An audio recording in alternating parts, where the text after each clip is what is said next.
평소엔 입에 대지도 않던 술이 한 잔이라도 들어갔기 때문일까? 갑자기 어지럼증을 느낀 무영이 주변에 양해를 구하며 일어섰다. 좀 어지러워서 먼저 가서 쉬겠습니다. 할아버지의 생신을 맞은 토요일, 정원에서 간단히 하는 식사 자리. 이미 식사는 다 끝났고 차와 과일을 먹을 순서만 남았으니 이렇게 일어나도 상관은 없을 것 같았다. 오늘은 약혼자인 정수아도 와 있는 날이었지만 도저히 앉아있을 수가 없었다. 요즘 일이 많다더니 피곤한 모양이구나. 먼저 가서 쉬어라. 할아버지인 차 회장의 승낙이 떨어지자 무영이 손님들에게 간단히 목례만 하고 안채로 들어갔다. 신여사나 고모 내외, 수아나 수아의 부모인 정 교수 부부 등은 무영에게 가서 쉬라는 눈짓만 보냈다. 일반적인 약혼자라면 이럴 때 무영을 따라 일어섰겠지만 정략적인 약혼을 해서인지 수아는 정 교수 부부의 옆을 그대로 지켰다. 무영은 안채 2층의 자신의 방으로 흐느적거리며 올라갔다. 무슨 이유인지는 알 수 없지만 왠지 몸의 기운이 점점 더 빠지는 것 같았다. 술 한 잔에 이럴 일이야? 자신이 생각해도 어이없이 술에 약했다. 그렇게 흐느적거리며 올라가던 중에 무영은 자신의 방 앞에서 그저 우연히 류진조와 마주쳤다.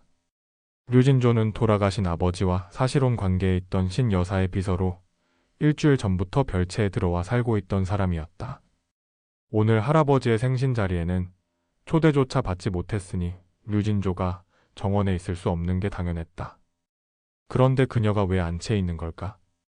비서를 포함한 모든 사용인은 별채에 기거할 텐데 신여사가 뭘 가지고 오라고 요청한 걸까? 의심스러운 상황보다 무영을 이상하게 만드는 건 이상하게 뛰는 심장이었다. 이렇게 마주치는 것만으로도 무영의 심장은 미친 듯이 뛰었다. 이류진조라는 여자를 처음 봤을 때부터 느끼던 감정이었다.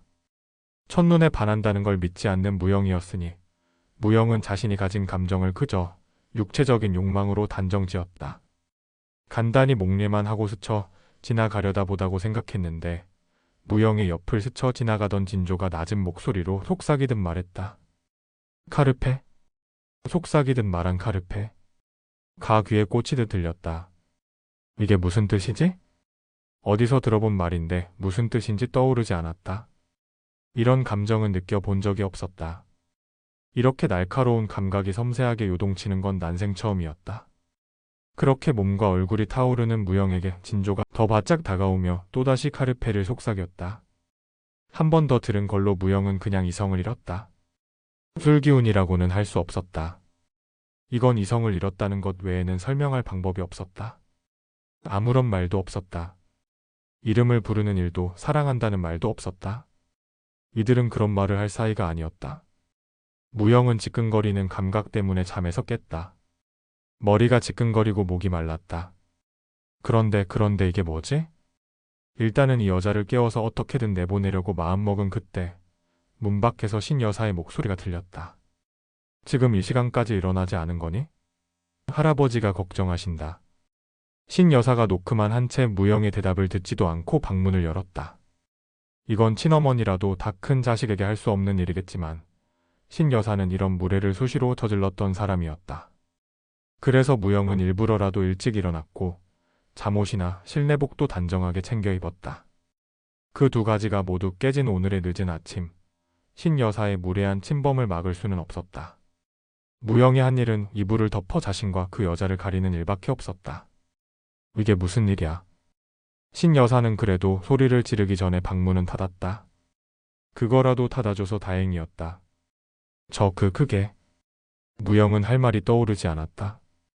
신여사가 소리를 치고 무영이 뭐라고 하는 소리까지 들리는데도 진조는 미동도 없었다.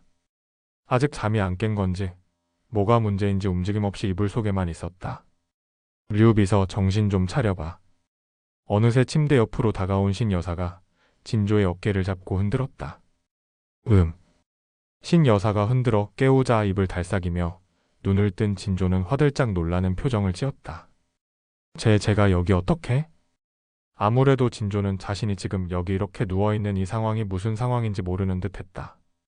이 상황의 절반은 자신이 만들어 놓고도 진조는 마치 자신이 여기로 끌려 들어와 당한 듯이 갑자기 눈물을 흘렸다. 이게 도대체 어떻게 된 일이죠? 눈물이 이렇게 빨리 터질 수도 있는 것일까? 마치 버튼만 누르면 울 준비가 되어 있던 사람 같았다. 아니 류비서 어떻게 된 건지 차근차근히 말 좀 해봐.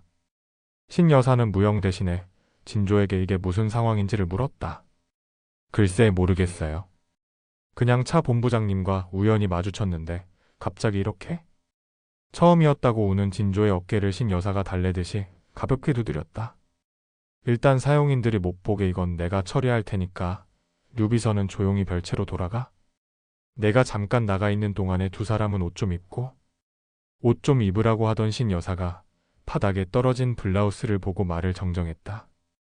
다 찢어진 블라우스는 입을 수 없는 상태인 게 눈으로 보기만 해도 확인되었다. 류비서 옷은 내가 대강 가져다 줄 테니까 무영이 너나 빨리 옷 좀 입어. 말을 마친 신 여사가 조용히 무영의 방에서 나갔다. 신 여사가 나가자 무영이 몸을 일으켰다. 일단 옷을 입는 게 먼저였다. 침대 옆에 서랍장에서 실내복을 꺼내 입은 후에 진조에게 물을 게 있었다. 지금 이렇게 된 상황이 류비서 때문에 일어난 게 아니었습니까? 그래, 이런 일이 벌어진 건 둘 모두에게 책임이 있다고 치자. 그렇지만 느닷없이 자신의 방 근처를 어슬렁거리더니 뭐라고 중얼거린 건 류비서였잖아. 그게 도화선이었잖아. 행동의 시작은 무영이 먼저 한 게 맞았다. 그러나 그때 진조가 말한 그 말이 도화선이 된 거라면 그 시작은 진조였다. 근데 류비서가 뭐라고 내게 속삭였잖아요. 그것 때문에 내가 이성을 잃은 것 같은데.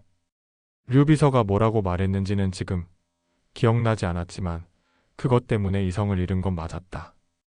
그 말을 한 게 류비서였으니 그게 사건의 발단일지 몰랐다. 나한테 약혼자가 있다는 거 알고 있죠? 일을 크게 만들고 싶지 않아요. 위로금이든 뭐든 신 여사님과 상의해서 결정해요. 말을 마친 무영이 방을 나섰다. 방을 나서면서 진조가 입을 옷을 가지고 온 신 여사와 다시 마주쳤지만 무영은 아무 말이 없었다. 류비서 옷이나 빨리 입고 얘기는 나중에 하지. 네. 진조는 신 여사가 내민 옷을 받아들었다. 사이즈에 상관없이 입을 수 있는 랩 스타일로 된 원피스를 단단히 여며 입은 진조가 바닥에 떨어진 자신의 옷가지를 들고 무영의 방을 나갔다. 그렇게 진조까지 방을 나가자 언제 준비했는지 대형 쓰레기 봉투를 가져온 신 여사는 이불과 시트를 모두 대형 쓰레기 봉투에 담고 묶었다. 핏자국이 보이지 않게 버린 이걸 가지고 나가는 건 도우미 아주머니들의 몫이었다. 딱 자신이 할 것까지만 마친 신 여사는 다음 스텝을 위해 이동했다. 무영이 일어난 지 얼마 되지 않아 점심 식사 시간이 되었고 점심 식사를 마친 후 신 여사는 조용히 무영을 불렀다. 신 여사는 자신의 서재로 무영을 부른 뒤에 직접 내린 차를 그의 앞에 놓았다. 내가 요즘 마시던 차지? 마시며 얘기하자. 미국에서 귀국한 후에 이 집으로 들어온 무영이 자주 마시던 차였다. 로즈잎과 다른 걸 섞어서 우린 차라는데 이상하게 끌어당기는 매력이 있는 차였다. 이 차를 신 여사가 비치해 둔 걸 모르던 무영은 한 번 마셔본 후엔 요즘 계속 이 차를 마셨다. 차를 한 모금 마신 신 여사가 먼저 입을 뗐다. 어쩌자고 그런 일을 벌인 거니? 신 여사의 목소리는 딱히 힐난의 목소리는 아니었다. 그러나 궁금함을 담은 말투도 아니었다. 이건 뭘 확인받으려는 말같이 들렸다. 뭐에 홀린 건지 그렇게 됐어요. 무영이 지금 할 수 있는 건 이 말밖에 없었다. 말 한마디에 그렇게 움직였다는 건 말을 해도 믿을 수 없는 얘기였다. 어색하고 부담스러운 분위기를 없애고자 무영이 차를 두어 모금 더 마셨다. 류 비서를 병원에 데려가는 건 내가 아마. 신 여사의 말에 무영이 고개를 끄덕였다. 네, 그렇게 해주십시오. 그리고 신 여사님. 무영은 신 여사에게 부탁하기 전에 일단 호흡을 가다듬었다. 무영은 아버지와 사실혼 관계라고 보기에도 어려웠던 신 여사를 어머니라고 부른 적이 없었다. 항상 신 여사님으로 불렀다. 어쩌면 신 여사는 아버지의 간병인 정도일지도 모를 테니까 호칭은 언제나 신 여사님이었다.